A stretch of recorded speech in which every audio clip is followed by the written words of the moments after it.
okviru društveno korisnog učenja studenti su provodili radionice s mladima i to uglavnom sa srednjoškolcima i dijelom osnovnoškolcima u području građanskog odgoja i obrazovanja. Neke od tema radionica su demokracija, politika kako želimo, aktivno sudjelovanje i to posebno aktivno sudjelovanje mladih ili recimo medijska pismenost.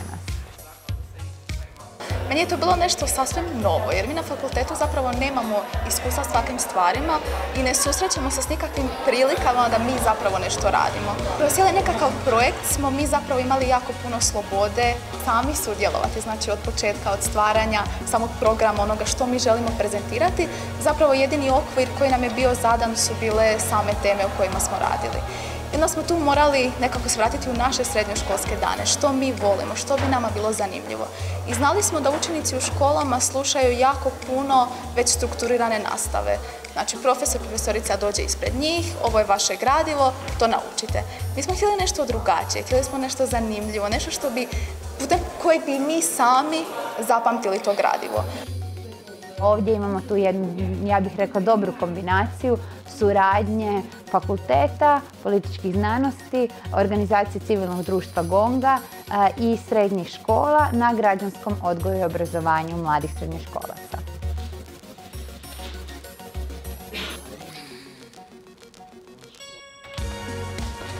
Kroz faktografije je prošlo 20 studenata novinarstva, kolegija istraživačko novinarstvo, koji su svi ovdje odradili svoju praksu na vrlo uspješan način. Objavili smo 11 njihovih članaka. Studenti su izabrali raditi na velikim istraživačkim pričama ili na dnevnom fact-checkingu, odnosno provjeri činjenica koje mi radimo dnevno u faktografu. I svima zajedno, čini mi se i nadam se, bilo je to jedno vrlo pristojno iskustvo jer su imali neki od njih i prvi put mogućnost da stvarno kontaktiraju službeno izvore, da napišu svoju priču i nekima od njih to je priča koja je prvi put objavljena. Tako da mislim da je to bilo jedno korisno iskustvo za njih, a i za nas.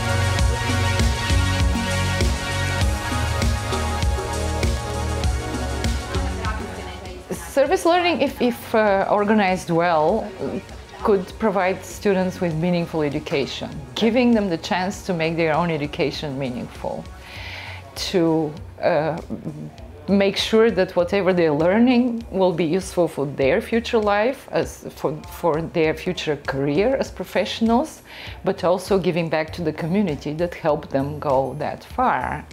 And because they went through kindergarten, through elementary school, through high school before they came to the university, and a lot of them have the feeling that they owe something to the community and they should give it back. And instead of waiting 10 more years, they could start now and contribute to the solution of real life problems. Mogu reći da svi koji su pristupili su jako zadovoljni jer tradicionalna nastava zna biti dosta dosadna i dosta repetitivna i jako je zapravo interesantno da napravimo nešto izvan naših učionica, onih standardnih prezentacija koje radimo na satu, a upravo cilj naš današnji je da oni koji možda čak i nisu znali da se ovo događa vide da se mogu angažirati na ovaj način, da je zapravo to nešto što je jako interesantno, što im na kraju krajeva može stvarno koristiti danas sutra u životu. I pozivam studente koji će iduće godine upisati kolegij politička socijalizacija, političko obrazovanje, da i sami se uključe u takav tip rada, društveno korisnog učenja, gdje će raditi s drugim mladima na njihovom građanskom obrazovanju.